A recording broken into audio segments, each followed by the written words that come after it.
आज का यह वीडियो विश्वविद्यालय और महाविद्यालय की परीक्षा में पूछे जाने वाले प्रश्न भारतीय संविधान की विशेषताओं पर आधारित है। ये वीडियो केवल परीक्षार्थियों के लिए ही नहीं बल्कि उन समस्त भारतीय नागरिकों के लिए भी उपयोगी और महत्वपूर्ण है जो भारतीय संविधान की विशेषताओं को संक्षेप में समझना चाहते हैं। इस वीडियो के माध्यम से उन परीक्षार्थियों को भी लाभ पहुंचेगा जो विद्यार्थी कभी भी नियमित परीक्षार्थी के रूप में कक्षा में उपस्थित नहीं हुए हैं। विश्वविद्यालय और महाविद्यालय की परीक्षा में उत्तर लिखते समय कुछ विशेष बातों का ध्यान रखना होता है, लेकिन नियमित परीक्षार्थी हो या प्राइवेट परीक्षार्थी, वे सभी इन मानक बातों पर ध्यान नहीं रखते। अक्सर विश्वविद्यालय की परीक्षा में उत्तर लिखते समय वे गोल मटोल तथ्यों को प्रस्तुत करते हैं। उनका एक ही लक्ष्य होता है कि किसी भी प्रकार से उत्तर पुस्तिका को भरा जाए।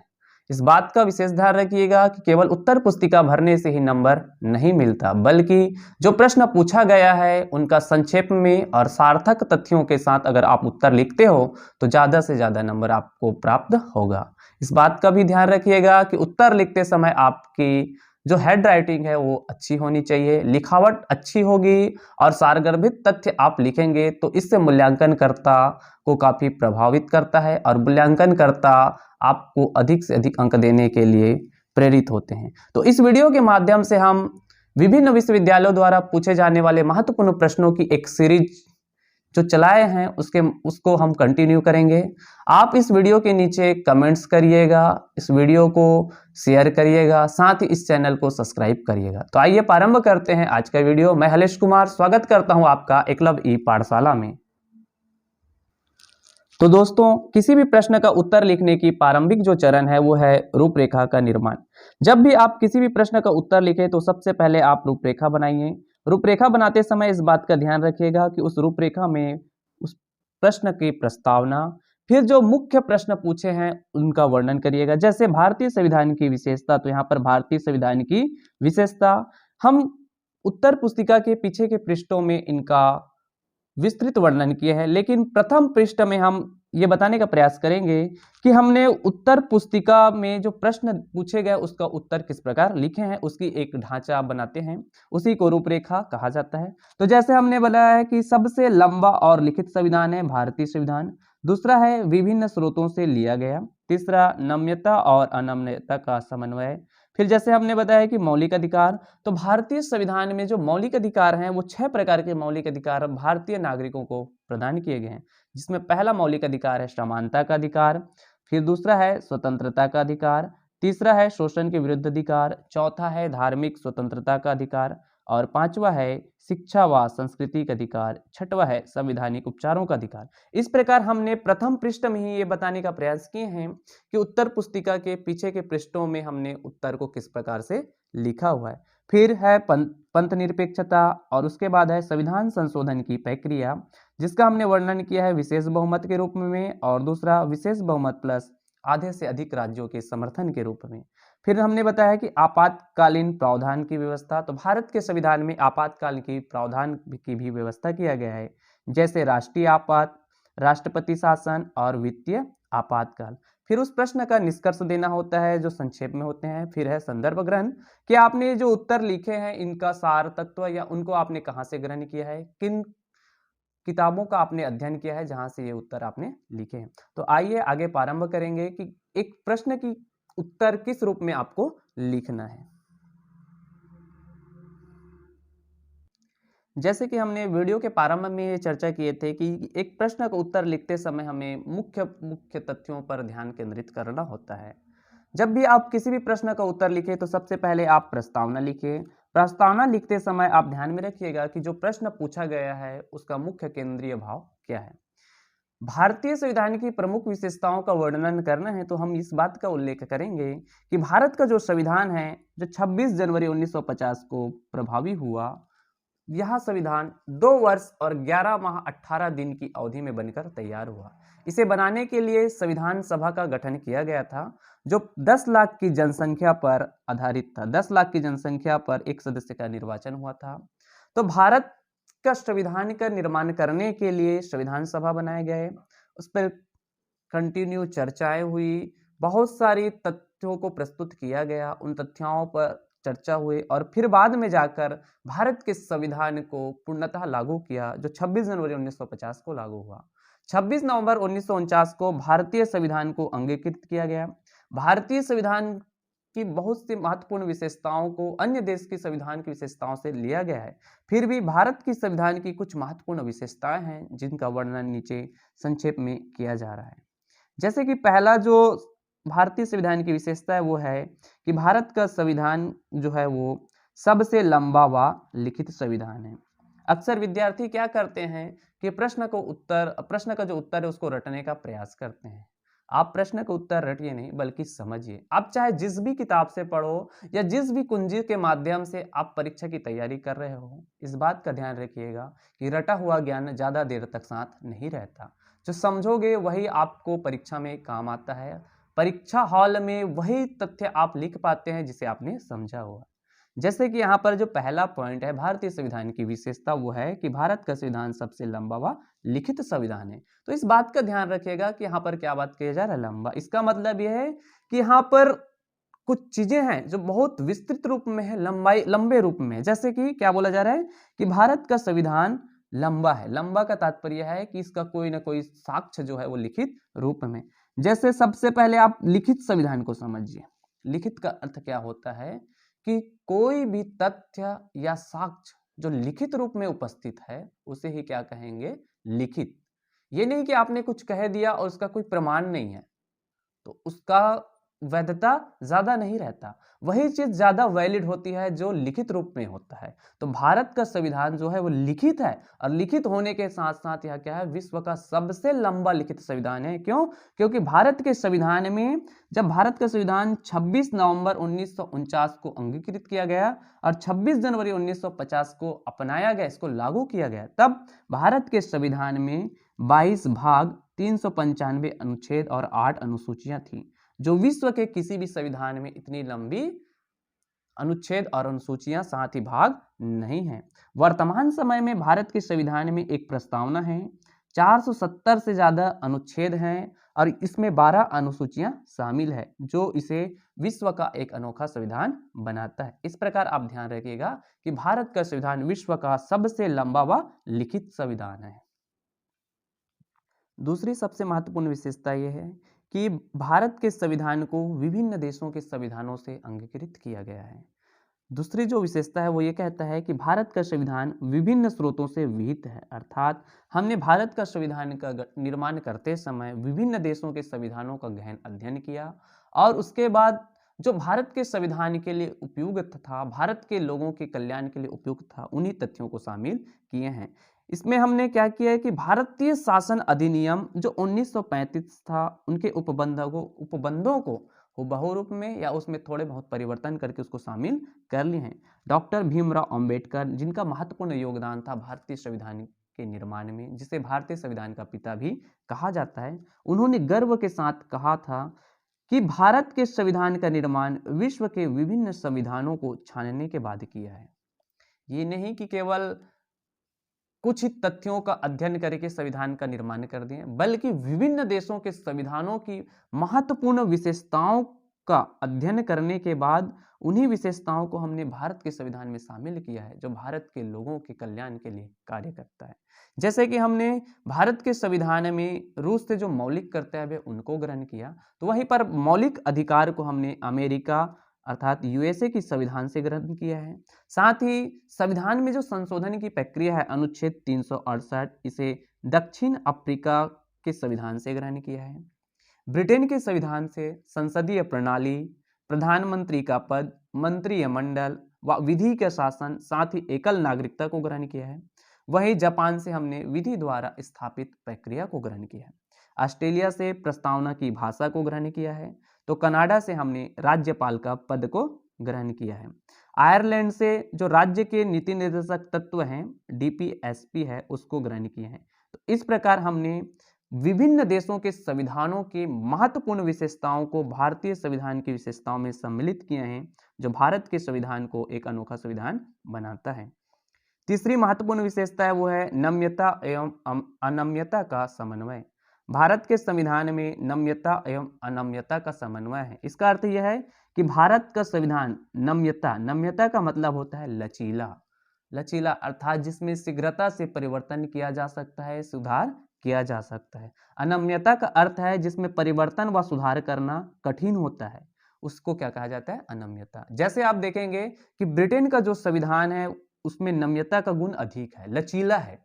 क्यों? क्योंकि ब्रिटेन की संविधान लिखित नहीं है और वहां पर क्या होता है, संविधान में संशोधन शीघ्रता से किया जाता है। जैसे इसको आप समझिए कि जिस देश में कानून, जो साधारण कानून होते हैं, उन कानूनों में संशोधन और संविधान में संशोधन एक ही रीति या एक ही विधि का पालन करके किया जाता है, उस देश के संविधान को नम्य संविधान या लचीला संविधान कहते हैं। और नम्य व लचीला संविधान का उपयुक्त उदाहरण है ब्रिटेन का संविधान अर्थात यूके का संविधान, जिसे यूनाइटेड किंगडम कहा जाता है। अनम्यता का अर्थ होता है कि जिस देश के संविधान में संशोधन करते समय या जिस देश के संविधान में संशोधन व साधारण कानून में संशोधन करने की जो रीति होती है वो अलग होती है, अर्थात संविधान में संशोधन करने के लिए विशेष बहुमत और विशेष प्रक्रिया से गुजरना पड़ता है, उसको अनम्य संविधान कहते हैं, जिसका उपयुक्त उदाहरण है अमेरिका का संविधान। क्यों? क्योंकि अमेरिका के संविधान में संशोधन करना कठिन है ब्रिटेन की अपेक्षा। तो भारत की संविधान की एक खास विशेषता यह है कि भारत का संविधान ना तो ब्रिटेन की भांति सरल है और ना अमेरिका की भांति कठिन। परिस्थितियों के अनुसार भारत के संविधान में संशोधन करना दोनों के उपयुक्त गुणों को अपनाया गया है, जिसमें नम्यता और अनम्यता दोनों का गुण सम्मिलित है। अगली जो महत्वपूर्ण विशेषता है वो है लिखित संविधान। भारत का जो संविधान है वो लिखित संविधान है। लिखित संविधान का अर्थ यह है कि यहाँ पर लिखित रूप में उपस्थित है, तथ्य जो है वो लिखित रूप में है, जिसका प्रमाण है, एक दस्तावेज के रूप में प्रमाणित है, ना कि बोलचाल के रूप में। जैसे कि भारत के संविधान स्पष्टता इस बात का उल्लेख करता है कि भारत के लोगों को मौलिक अधिकार प्रदान किए जाएंगे, जिसका वर्णन हम आने वाले नीचे तथ्यों के रूप में किए हैं। तो भारत का संविधान लिखित रूप में जब नागरिकों को मौलिक अधिकार प्रदान कर दिया है, तो राज्य को भी ये अधिकार नहीं है कि वे अपने नागरिकों के मौलिक अधिकारों का हनन कर सके। तो लिखित साक्ष्य का होने का महत्वपूर्ण उपयोगिता यह है कि इसको मिटाया या इसको कभी भी बदला नहीं जाता। अगर इसमें कुछ परिवर्तन करना है तो परिवर्तन करने के लिए विशेष प्रक्रिया से गुजरना होगा, जिसे भारतीय संविधान में अनुच्छेद 368 के अंतर्गत संविधान में संशोधन की प्रक्रिया के रूप में शामिल किया है। तो महत्वपूर्ण विशेषता यह है कि भारत का संविधान लिखित है।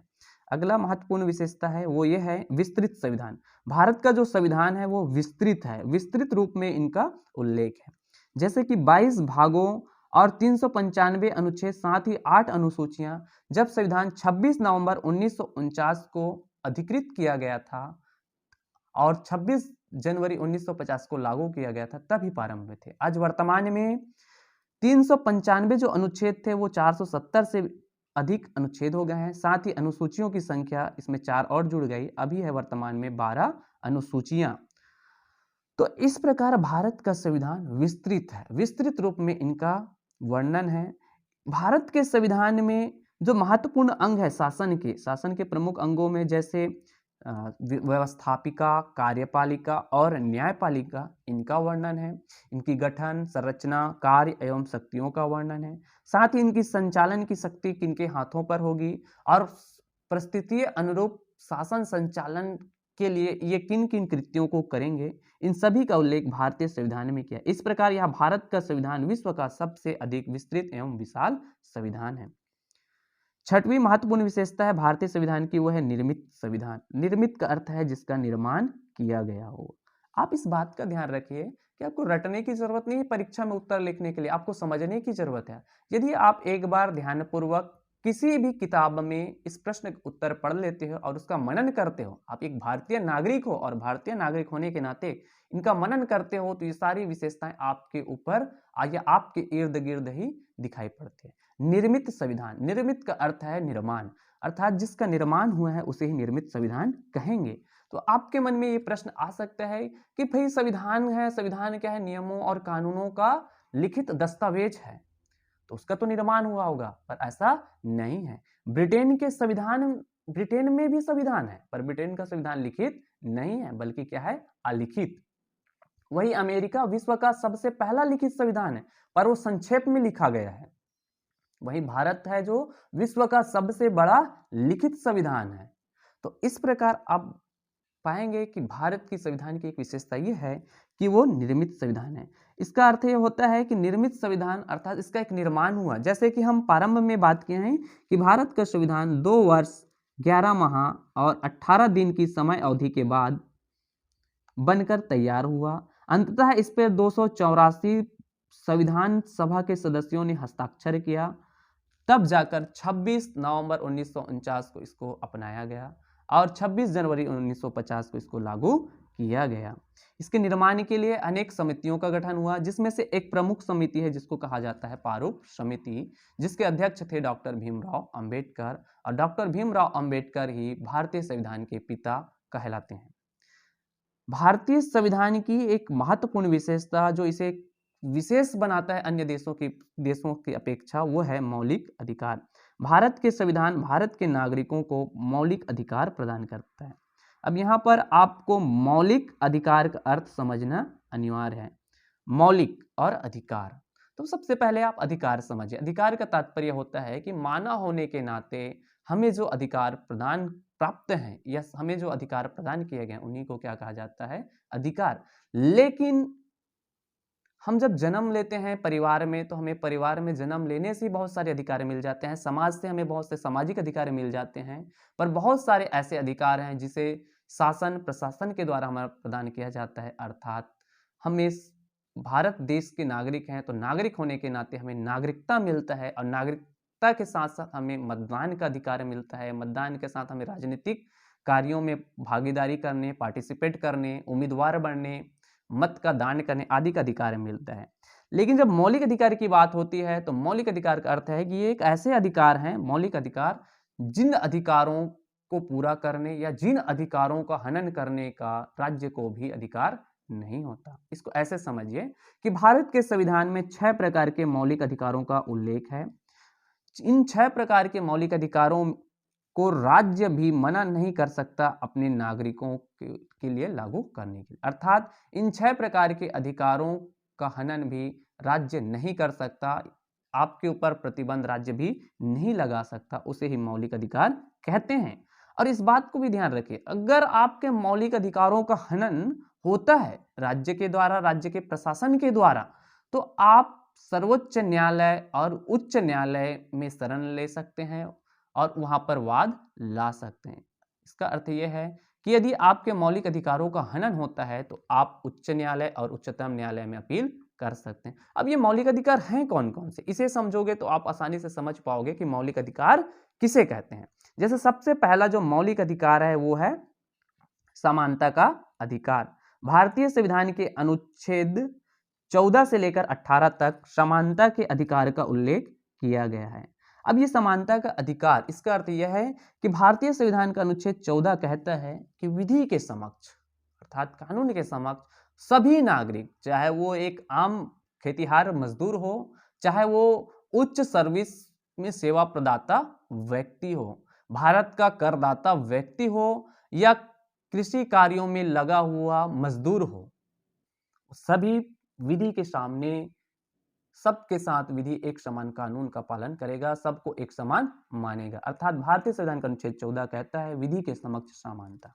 भारतीय संविधान का 15 कहता है कि भारत के समस्त नागरिकों के साथ सामाजिक, आर्थिक, जातिक, धार्मिक, लैंगिक आदि आधार पर भेदभाव का निषेध किया जाएगा। कि अर्थात इसका मतलब यह है कि किसी भी व्यक्ति के साथ धर्म, जाति, लिंग, भाषा व जन्म स्थान के आधार पर भेदभाव नहीं किया जाएगा। वहीं पर अनुच्छेद 16 कहता है कि समस्त नागरिकों को जीविकोपार्जन हेतु लोक नियोजन के अवसर प्रदान करना, शासकीय सेवाओं का अवसर प्रदान करना, सभी को समान अवसर प्रदान करेगा भारतीय संविधान का अनुच्छेद 16। इसमें किसी भी व्यक्ति के साथ भेदभाव का निषेध है कि किसी भी व्यक्ति को जाति को लेकर, धर्म को लेकर या भाषा या जन्म स्थान को लेकर भेदभाव नहीं किया जाएगा। पर आप लोगों को अक्सर ये देखने को मिलता है कि जब कभी भी आप शासकीय सेवा का फॉर्म भरते हैं, सरकारी नौकरी का फॉर्म भरते हैं, जो वैकेंसी आता है, तो वहां पर आरक्षण रहता है, एसटी, एससी, ओबीसी, यूआर के रूप में सीटों का बंटवारा होता है। वो एक सकारात्मक भेदभाव है। सकारात्मक भेदभाव का अर्थ यह है कि वो राज्य के समस्त लोगों को एक स्तर पर लाने के लिए सरकार के द्वारा प्रयोग में लाई जाने वाली प्रक्रिया है, जिसको सकारात्मक भेदभाव कहते हैं। अनुच्छेद 17 कहता है कि किसी भी व्यक्ति के साथ किसी भी प्रकार की जो छुआछूत है, जिसको अस्पृश्यता कहा जाता है, इसका प्रयोग नहीं किया जाएगा। इसका मतलब यह है कि किसी व्यक्ति को जाति की, तुम छोटे जाति के हो या तुम्हारा धर्म छोटा है, इस आधार पर उसको ऐसी किसी भी बातों से प्रताड़ित नहीं किया जाएगा जिससे उसको मानसिक पीड़ा पहुंचता हो। तो इन सब बातों का निषेध भारतीय संविधान में किया है, जो इस संविधान को अनोखा बनाता है। क्यों? क्योंकि अगर इस प्रकार की चीजों का कृत्य कोई व्यक्ति के द्वारा व्यक्ति विशेष के ऊपर किया जाता है, तो आप इसके खिलाफ न्यायालय में जा सकते हैं, वाद ला सकते हैं और उसके ऊपर दंडात्मक कार्रवाई किया जा सकता है। और राज्य भी इसके लिए कानून बनाने से मना नहीं कर सकता, इसीलिए इसे क्या कहा जाता है? मौलिक अधिकार। तो भारत के संविधान में अनुच्छेद 14 से लेकर 18 तक सबसे पहले जिस मौलिक अधिकार को उल्लेख किया है उसे कहते हैं समानता का अधिकार। दूसरा जो मौलिक अधिकार है वो है स्वतंत्रता का अधिकार, जिसका उल्लेख है भारतीय संविधान में अनुच्छेद 19 से लेकर 22 तक। स्वतंत्रता, तो अनुच्छेद 19 में ही 6 प्रकार की स्वतंत्रता का उल्लेख है, जिसमें आप वाक अभिव्यक्ति, अपनी भाषा, लिपि आदि का वर्णन, बिना किसी हथियार के शांतिपूर्वक सभा और सम्मेलन करने का अधिकार, साथ ही भ्रमण करने का अधिकार, आपस में समूह या ग्रुप बनाने का अधिकार, व्यापार करने का अधिकार जीविकोपार्जन के लिए, या भारत देश में अबाध रूप से भ्रमण करने का अधिकार। अभी क्या था कि भारत में एक राज्य था जम्मू एंड कश्मीर, जिसे अनुच्छेद 370 विशेष राज्य का दर्जा प्रदान करता था। नवंबर 2019 में भारतीय संविधान में संशोधन करते हुए अनुच्छेद 370 को विशेष राज्य की दर्जा से हटा दिया गया। इस प्रकार आप भारत में अबाध रूप से किसी भी राज्य में भ्रमण कर सकते हो, वहां व्यापार कर सकते हो। तो ये प्रदान करता है अनुच्छेद 19 से लेकर 22 तक। अनुच्छेद 21 में कहता है जीवन का अधिकार। एक व्यक्ति होने के नाते आपको जीवन का अधिकार है। जैसे आपको जिंदा रहना है तो जिंदा रहने के लिए क्या चाहिए? स्वच्छ हवा चाहिए, स्वच्छ पानी चाहिए, भोजन चाहिए। केवल हवा, पानी और भोजन से आप जिंदा नहीं रह सकते, बल्कि आपको आराम भी चाहिए। तो इस प्रकार ये आपका मौलिक अधिकार है। यहां तक कि जो सोने का अधिकार है, चुप रहने का अधिकार है, यहां तक कि आप अपने मन मुताबिक कार्यों को चयन करने, लेकिन इस बात का ध्यान में रखना कि आप ऐसे कोई कृत्य नहीं कर सकते जो देशद्रोह से संबंधित हो या जिससे किसी दूसरे व्यक्ति के मौलिक अधिकारों का हनन होता हो। तो इस प्रकार के जो अधिकार हैं, जिनकी सुरक्षा की गारंटी जिस संविधान में दी गई है, उसे कहते हैं भारत का संविधान। और भारत के संविधान में जिस अधिकारों के अंतर्गत प्रदान किए गए उसे कहते हैं मौलिक अधिकार। तीसरा जो मौलिक अधिकार है वो शोषण के विरुद्ध अधिकार। भारत का संविधान के अनुच्छेद 23 और 24 इस बात का उल्लेख करता है कि भारतीय नागरिकों को उनकी शोषण से मुक्ति दिलाने के लिए, उनके साथ बेकारी प्रथा, उनके साथ महिलाओं के साथ जो अत्याचार, अन्याय, अनाचार जो होता था, उन पर रोक लगाने, इन सब के लिए शोषण के विरुद्ध अधिकार के रूप में मौलिक अधिकार शामिल किया गया। भारत के संविधान निर्माताओं को इस बात का भली भांति ज्ञान था कि भारत के जो गरीब तबके के लोग हैं वो अक्सर उच्च वर्गों के द्वारा उनका शोषण किया जाता रहा है, चाहे वो दास प्रथा के नाम पर हो, चाहे वो लोगों को आश्रय देने के नाम पर हो, उनका शोषण किया गया है। शारीरिक रूप से, मानसिक रूप से, सभी प्रकारों से उनका शोषण किया जाता था। तो इन शोषणों से रक्षा करने के लिए, भारत के लोगों की रक्षा करने के लिए भारत के संविधान में शोषण के विरुद्ध अधिकार को शामिल किया गया। फिर चौथा है धार्मिक स्वतंत्रता का अधिकार। इसका अर्थ यह है कि आप किसी भी धर्म को मानने, उस धर्म के अनुसार आचरण करने, उस धर्म के अनुसार अपनी वेशभूषा, संस्कृति का पालन करने के लिए आप स्वतंत्र हो। आपके धार्मिकता पर किसी भी दूसरे धर्म के द्वारा कोई रोक टोक नहीं किया जाएगा।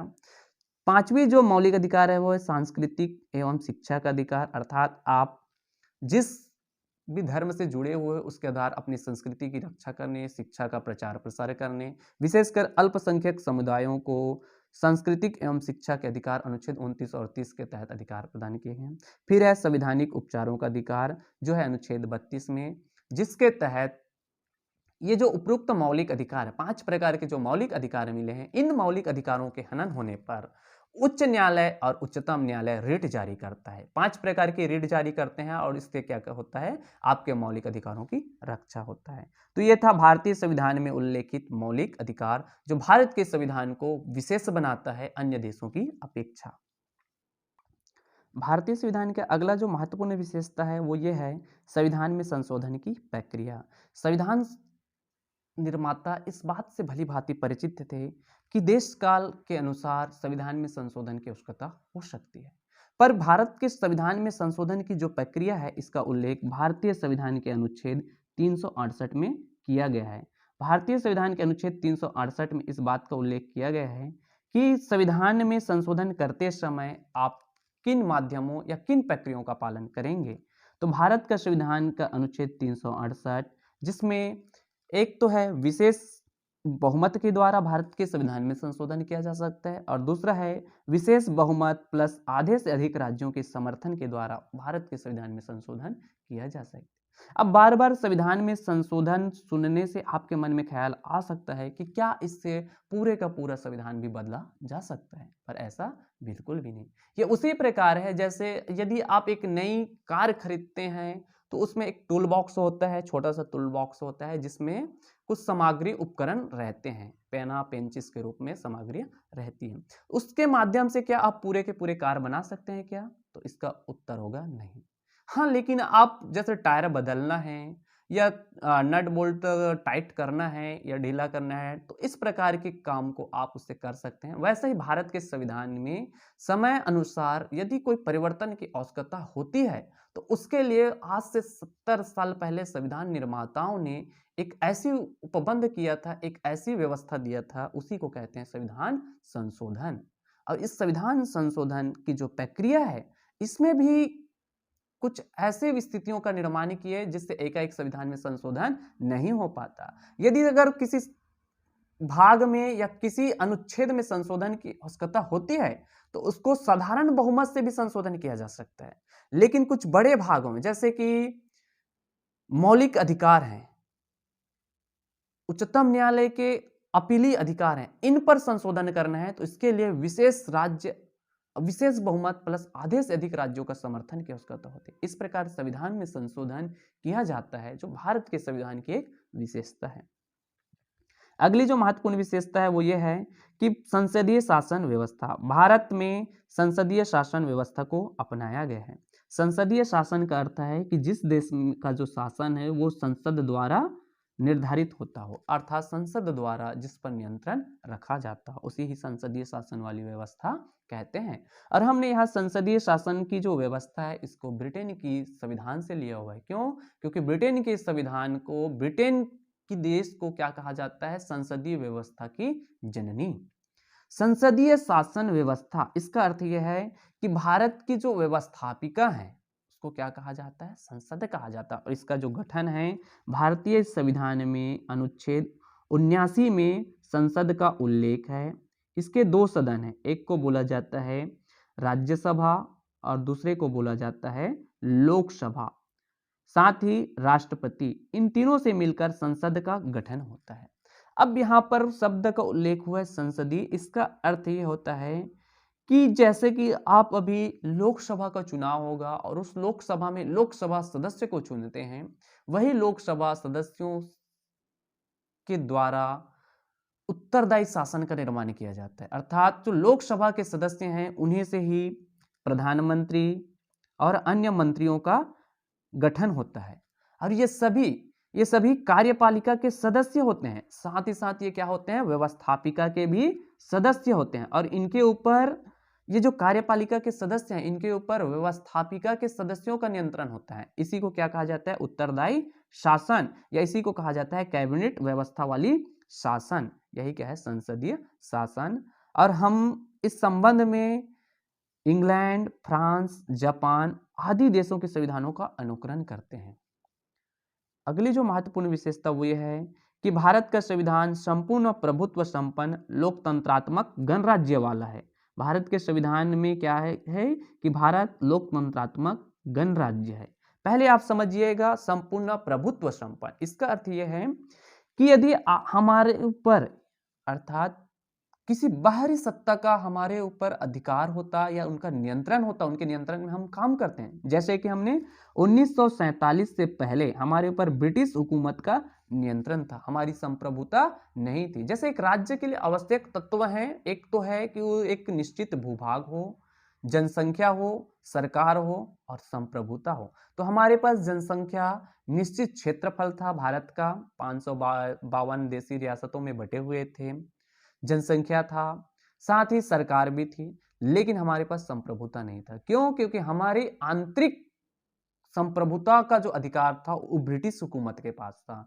वहां से मीलों दूर बैठी महारानी निर्णय लेती थी, उन्हीं निर्णयों से भारत में शासन का संचालन होता था और वो अपने निर्णयों को कार्य रूप देने के लिए, मूर्त रूप देने के लिए लार्ड के रूप में अनेक व्यक्तियों को भेजे, जिनमें से कई व्यक्तियों का भारत के प्रति अच्छा व्यवहार था तो कुछ क्रूर किस्म के भी थे।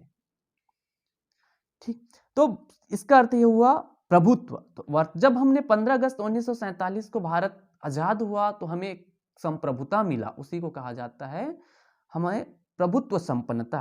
फिर आगे आता है लोकतंत्रात्मक। लोकतंत्रात्मक का अर्थ है कि जहां जनता, लोकतंत्र को अगर दो भागों में तोड़कर देखोगे तो इसका अर्थ होता है लोक का अर्थ होता है जनता, और जनता का जो तंत्र है वही क्या है? लोकतंत्र है। पर जनता का जो तंत्र है वही लोकतंत्र है, इसका अर्थ हम केवल सीमित रूप में लेते हैं कि भैया 5 साल में जब हमें मतदान का अधिकार मिला, गए हमने मतदान केंद्र में और मत का दान कर दिया। तो कुछ तो ऐसे हैं जो मतदान करने ही नहीं जाते हैं, ये लोकतंत्र नहीं। लोकतंत्र का अर्थ यह है कि आपको एक भारतीय नागरिक होने के नाते निष्पक्ष रूप से मतदान करने का अधिकार मिला है। आप किसी बहरी या किसी व्यक्ति विशेष के प्रभाव में रहकर आप मतदान का दान नहीं करोगे। साथ ही आपको भी उम्मीदवार बनने का अधिकार मिला है। ये नहीं कि केवल उम्मीदवार कोई पढ़ा लिखा व्यक्ति बनेगा, ये नहीं कोई विशेष जाति का ही व्यक्ति उम्मीदवार बनेगा। आज वर्तमान में आप देखिएगा भारत के राष्ट्रपति का जो पद है उस पद पर एक महिला, और एक महिला होने के नाते, एक महिला होने के साथ साथ एक अनुसूचित जाति जनजाति विशेष वर्ग, जिसको एक समय में क्या कहा जाता था? समाज का निचला वर्ग के रूप में कहा जाता था, समाज में जिनको एक अलग दृष्टि से देखा जाता था, आज भारत के उच्च पद पर सुशोभित हो रही है। इस प्रकार जो चीज है वो क्या है? लोकतंत्रात्मक है। आप अन्य देशों को देखिएगा, जैसे कि आप जापान की बात करोगे तो वहां क्या होता है? राजा का बेटा ही राजा बनता है। वहां पे क्या है? राजतंत्रात्मकता है, वहां वंशानुगत पद चलता है। लेकिन यहाँ ऐसा नहीं है। इससे पहले 5 साल पहले अलग राष्ट्रपति थे, उससे पहले कोई और दूसरा व्यक्ति राष्ट्रपति था, और आने वाले समय में और कोई दूसरा व्यक्ति राष्ट्रपति बन सकता है। इसका अर्थ क्या है? यही लोकतंत्र है। फिर आता है गणराज्य। तो गणराज्य का अर्थ है कि इसमें सभी जनता को भाग लेने का अधिकार मिलता है, चाहे वो महिला हो, पुरुष हो, पढ़ा लिखा हो, अमीर हो, गरीब हो, करदाता हो या मजदूर हो, सबको एक समान रूप से पार्टिसिपेट करने का जो अवसर प्रदान मिलता है, एक समान से सभी को मतदान करने का जो अधिकार मिलता है, वही भारत को क्या बनाता है? लोकतंत्रात्मक गणराज्य। भारतीय संविधान की जो अगली विशेषता है वो ये है समाजवादी राज्य की स्थापना। भारत के संविधान में सन 1976 में जो एक संविधान संशोधन हुआ, जिसको 42वें संविधान संशोधन कहा जाता है, जिसे मिनी संविधान के नाम से भी जाना जाता है। इस संविधान संशोधन में भारत के संविधान की जो प्रस्तावना है उसमें समाजवादी शब्द को जोड़ा गया।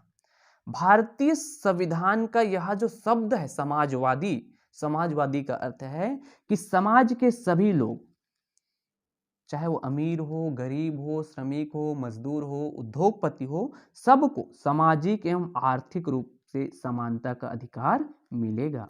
पर इसका अर्थ कतई ये नहीं है कि सबको एक समान आय प्रदान कर दिया जाएगा। व्यक्ति अर्थात जो मानव संसाधन है वो अपनी कार्य कुशलता के बल पर जो आय प्राप्त करता है उसमें तो असमानता होगा। आप अब ये ना कहिएगा कि समाजवादी, हम तो समाजवादी राज्य में रहते हैं, भारत समाजवादी राज्य है और भारत का संविधान समाजवादी राज्य की स्थापना की बात करता है। तो एक टैक्सी चलाने वाला और एक एमबीबीएस डॉक्टर की जो मासिक सैलरी है, एक मंथ की जो सैलरी, उसमें अंतर क्यों? भाई अब एक टैक्सी चलाने वाला परिश्रमी व्यक्ति परिश्रम कर रहा है और उनकी महीने की जो आय है वो मात्र 10,000 रुपए है, वो 10,000 रुपए आय प्राप्त करता है। वहीं पर क्या है कि एक एमबीबीएस डॉक्टर है, उनकी महीने की जो आय है वो 10 लाख रुपए है। अब आप बोलोगे कि इनके बीच में जो आय की असमानता है, तो ये कहाँ समाजवादी हुआ? पर इसका अर्थ ये नहीं कि इन दोनों व्यक्तियों को, एक टैक्सी चलाने वाले व्यक्ति और दूसरा एक एमबीबीएस डॉक्टर है, इन दोनों व्यक्ति को समाज ने एक समान अवसर प्रदान किया। किसका? शिक्षा का। ये दोनों अगर शिक्षा का सही प्रयोग कर पाते, शिक्षा का सही लाभ ले पाते, तो दोनों को भी आय प्राप्त करने का एक समान अवसर था ना। दोनों ने अपनी कुशलता के बल पर आगे बढ़े। एक ने पढ़ाई बीच में छोड़ दिया, फिर व्यापार, कोई छोटा बिजनेस प्रारंभ कर दिए, कोई काम धंधा प्रारंभ कर दिया। अब इसकी कई स्थिति हो सकती है उसकी पारिवारिक स्थिति हो सकता है उसका पढ़ने में इच्छा ना रहा हो, जैसे अभी बहुत सारे लोगों का होता है ना। पेपर से पहले क्या करते हैं, पढ़ाई लिखाई में ध्यान नहीं देते हैं।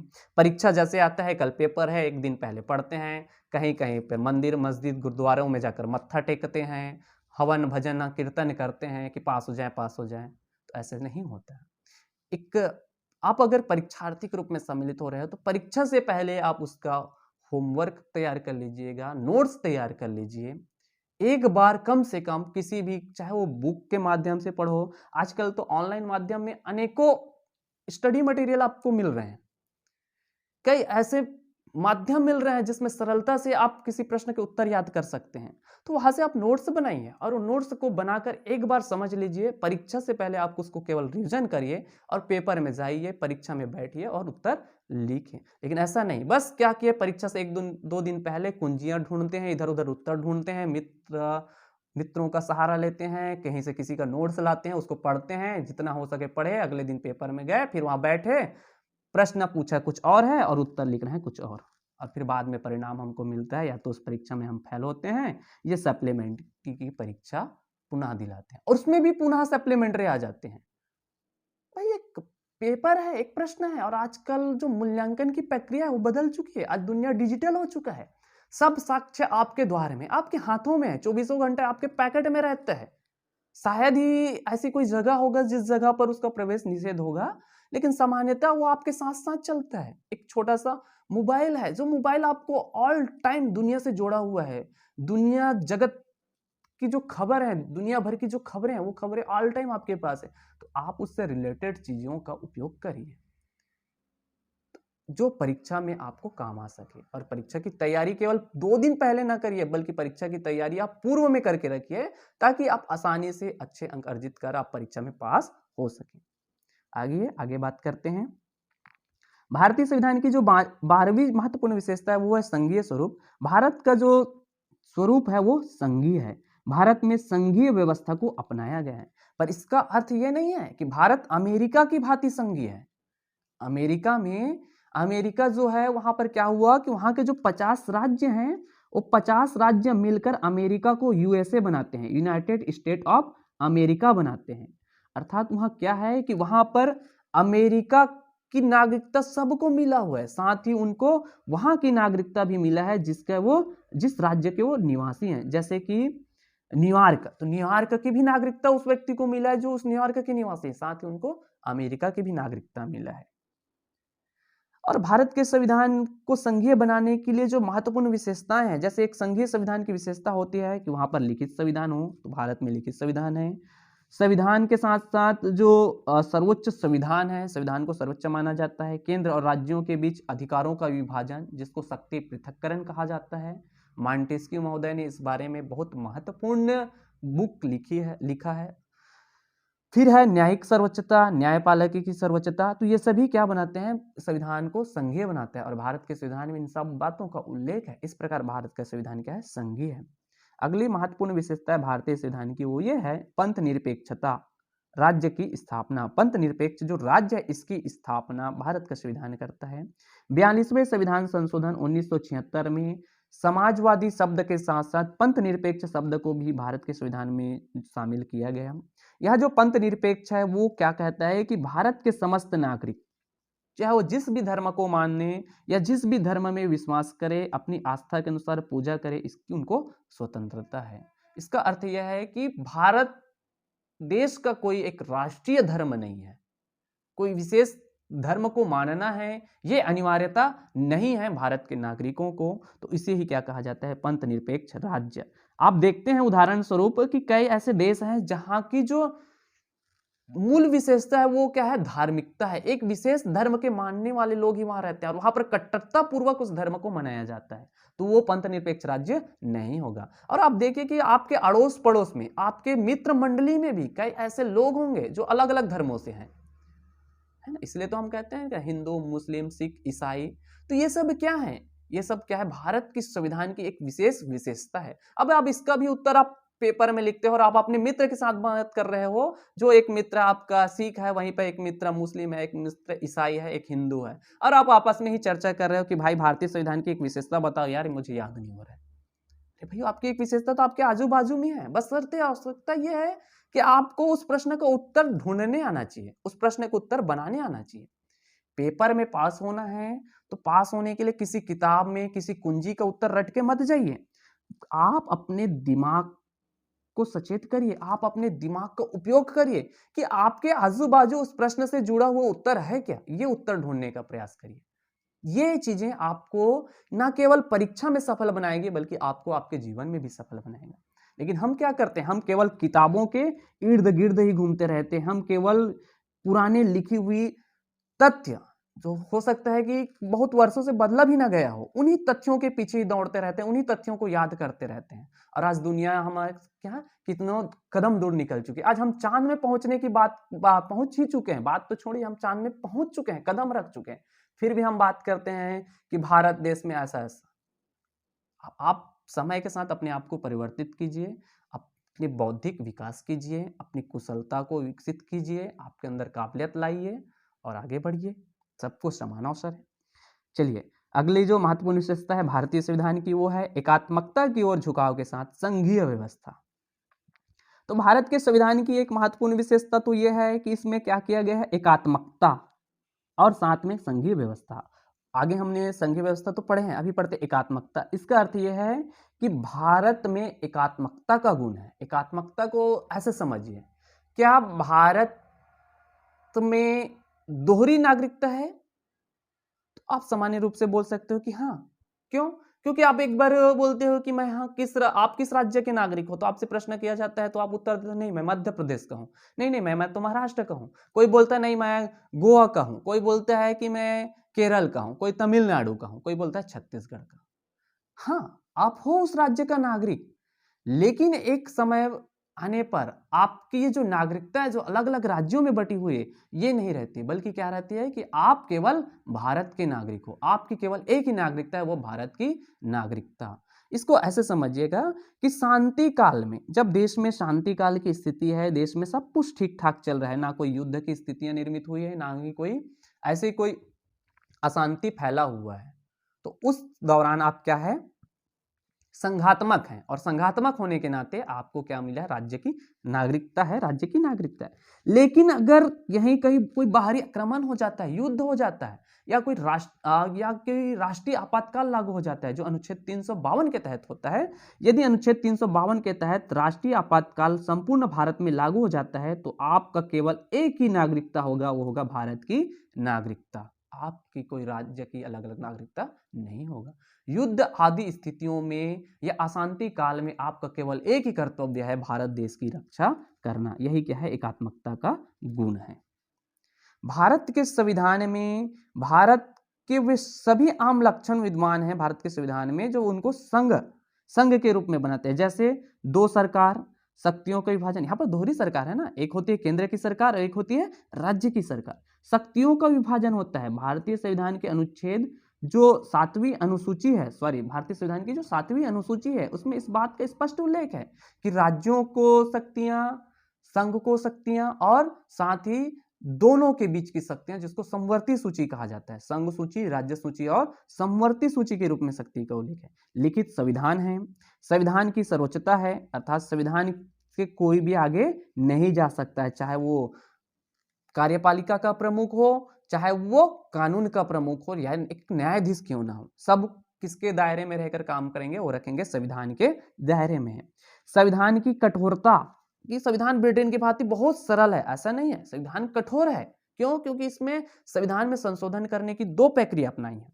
फिर क्या है, स्वतंत्र न्यायपालिका है, अर्थात न्यायपालिका के ऊपर का जो राजनीतिक दल हैं या कार्यपालिका हैं, उनका कोई प्रभाव, उनका कोई विशेष दबाव नहीं रहता, उनके दबाव में रहकर न्यायपालिका काम नहीं करता, बल्कि स्वतंत्र रूप से कार्य करते हैं। ये भी भारतीय संविधान की ही विशेषता है।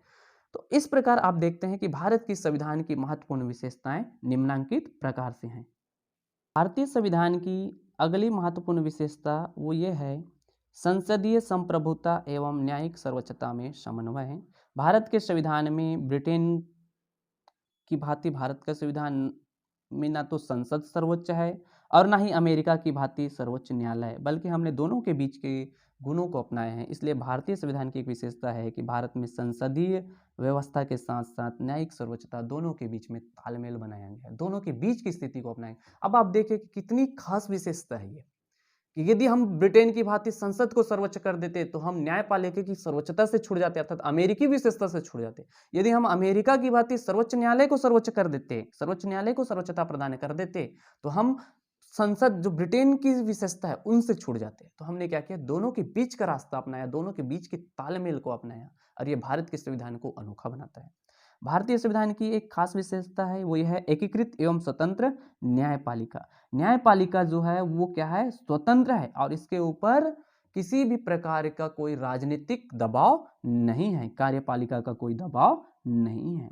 एकीकृत का अर्थ यह है कि भारत में एक हरी न्यायपालिका है। अब ये एक हरी न्यायपालिका क्या, तो इसको ऐसे समझिए कि सबसे ऊपर जो न्यायपालिका में वो है क्या है, सुप्रीम कोर्ट।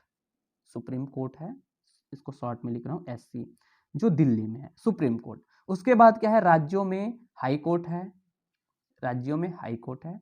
फिर उसके बाद क्या है, राज्यों में अलग अलग स्थानों पर, जैसे जिला में जिला न्यायालय है, मजिस्ट्रेट है, और अन्य और भी न्यायालय है कोर्ट कचहरी के रूप में। तो ये सब क्या है, न्यायालय के छोटे रूप हैं, पर ये अंतिम रूप से कहां पर केंद्रित है, सर्वोच्च न्यायालय पर। अर्थात ये कि आपका जब स्थानीय स्तर पर कोई मुकदमा चलता है और उस मुकदमा से आप संतुष्ट नहीं होते हो, आपको जो न्याय मिलता है उससे आप संतुष्ट नहीं होते हो, तो आप कहां अपील करते हो, हाई कोर्ट में अपील करते हो। और जब हाई कोर्ट से भी आप संतुष्ट नहीं होते तो आप कहां अपील करते हो, सर्वोच्च न्यायालय में। इस प्रकार क्या है, भारत की जो न्यायपालिका है वो क्या है, एक हरी है, एक हरी न्यायपालिका को अपनाया गया है, जो भारतीय संविधान की एक विशेषता है। अगला विशेषता है वो राज्य के नीति निर्देशक सिद्धांत। राज्य के जो नीति निर्देशक सिद्धांत है, इसके संदर्भ में डॉक्टर भीमराव अंबेडकर इन्होंने कहा था कि राज्य के नीति निर्देशक सिद्धांत भारतीय संविधान की अनोखी विशेषता है, और इनका उल्लेख भारतीय संविधान के अनुच्छेद 36 से लेकर 51 में किया गया है, जो भाग 4, भारत के संविधान के भाग 4 में इसको सम्मिलित किया गया है। और इनको 3 रूपों में बांटा गया है, एक है सामाजिक, दूसरा है गांधीवादी, और तीसरा है उदार बौद्धिकतावादी। जैसे आप देखते हो कि भारतीय संविधान का अनुच्छेद 40, इस पे क्या है, पंचायती राज की स्थापना। वहीं पर 44 में क्या है, नागरिक संहिता, सिविल नागरिक संहिता। अनुच्छेद 51 कहता है कि सभी के साथ कल्याण का, विश्व के कल्याण की बात करता है अनुच्छेद 51। इस प्रकार भारतीय संविधान के में अधिकारकों के साथ साथ राज्य के नीति निर्देशक तत्वों का भी उल्लेख किए गए हैं। फिर अगली महत्वपूर्ण विशेषता है वो है मौलिक कर्तव्य। भारत का संविधान केवल भारत के नागरिकों को अधिकार ही प्रदान नहीं करता, बल्कि मौलिक कर्तव्य भी प्रदान करता है। मौलिक कर्तव्य का अर्थ ये है कि आप जब भारतीय नागरिक हो तो आपको अधिकार भी दिया गया है संविधान के द्वारा, तो आपका भी कुछ कर्तव्य भी है, जैसे कि आप संविधान का पालन करें, हमारे जो राष्ट्रीय ध्वज है, राष्ट्रगान है, राष्ट्रीय गीत हैं, इनका सम्मान करें, देश के जो सुरक्षा बल हैं, सुरक्षा कर्मी हैं, उनका सम्मान करें, पर्यावरण, वन एवं वन्य जीवों की रक्षा करें, सार्वजनिक संपत्तियों की सुरक्षा करें। ये नहीं कि सरकार की संपत्ति है उसको तोड़ दें, या कभी कभी क्या करते हैं, हड़ताल आदि के नाम पर रेल है, बस है आदियों को जला देते हैं, जो सरकारी वाहन है उनको जला देते हैं। तो इस प्रकार जो है वो भारत का संविधान आपको 11 मौलिक कर्तव्य प्रदान करता है, जिनका पालन करना आपका कर्तव्य है। प्रारंभ में जब संविधान को लागू किया गया था, शुरुआत में उसी समय क्या थे कि भारत के संविधान में मूल अधिकार शामिल नहीं थे। इनको बाद में जो 1976 में 42वां संविधान संशोधन हुआ, उस समय सरदार स्वर्ण सिंह समिति की सिफारिश पर इसको जोड़ा गया, और तब इसमें केवल 10 ही मौलिक कर्तव्य जोड़े गए थे। लेकिन बाद में जो 86वें संविधान संशोधन हुआ 2002 में, उस समय इसमें 11वां मौलिक कर्तव्य जोड़ा गया, और वह 11वां मौलिक कर्तव्य ये है कि 6 से लेकर 14 वर्ष तक प्रत्येक बालक बालिका उनको शिक्षा का अधिकार प्रदान करना प्रत्येक माता पिता या उनके पालक का कर्तव्य होगा कि वो उनको शिक्षा की उचित व्यवस्था प्रदान करें। इस प्रकार 11 मौलिक कर्तव्य हैं जो एक भारतीय नागरिकों को उनका पालन करना होता है। भारतीय संविधान की एक विशेषता यह है कि धर्मनिरपेक्ष राज्य, जिसकी बातें हमने ऊपर की हैं, कि भारत का कोई भी एक राष्ट्रीय धर्म नहीं है। भारत देश एक ऐसा देश है जहां पर सभी धर्म के मानने वाले लोग निवास करते हैं और शांतिपूर्वक भाईचारे के साथ रहते हैं, मिलजुल कर रहते हैं। वो अलग बात है कि कुछ तथ्यों को लेकर तोड़ मड़ोड़ कर प्रस्तुत करने से कभी कभी सांप्रदायिक दंगों की स्थितियां भड़क जाती है, वो अलग चीजें। लेकिन भारत एक अनोखा देश है विश्व का, जहां पर सभी धर्म के मानने वाले लोग आपस में भाईचारे के साथ मिलकर रहते हैं। भारतीय संविधान की एक महत्वपूर्ण विशेषता है, वो ये है सार्वभौमिक वयस्क मताधिकार। यह महत्वपूर्ण अधिकार है। अधिकांश देशों में जो राजनीतिक अधिकार है उनको प्राप्त करने के लिए वहां के नागरिकों को लंबी लड़ाइयां लड़नी पड़ी, क्रांतियों का सहारा लेना पड़ा, तब जाकर उन्होंने राजनीतिक अधिकार मिला है, उनको राजनीतिक अधिकार मिला है। लेकिन भारत एक ऐसा देश है जो संविधान निर्माण के साथ साथ भारत की आजादी के बाद से ही उनको मौलिक अधिकार मिल गया था। वर्तमान समय में हमें जो मतदान का अधिकार मिला है वो 18 वर्ष है। अब मतदान का अर्थ है मत का दान करना। मत का दान करना अर्थात कि आप शिक्षा से अपनी पसंद के व्यक्ति को प्रत्याशी के रूप में चुन सकते हो। जैसे एक साधारण सा उदाहरण समझिए कि आप किसी ग्राम पंचायत के निवासी हो, आप किसी नगर पंचायत के निवासी हो, आप किसी नगर पालिका के निवासी हो, तो उसके प्रमुख को चुनने का अधिकार आपके पास है। इसके साथ साथ आप उस राज्य के प्रमुख को भी चुन सकते हो। प्रायः प्रत्येक राज्य का जो मुखिया होता है उसको मुख्यमंत्री कहा जाता है, चीफ मिनिस्टर कहा जाता है, संक्षेप में जिसको कहते हैं सीएम।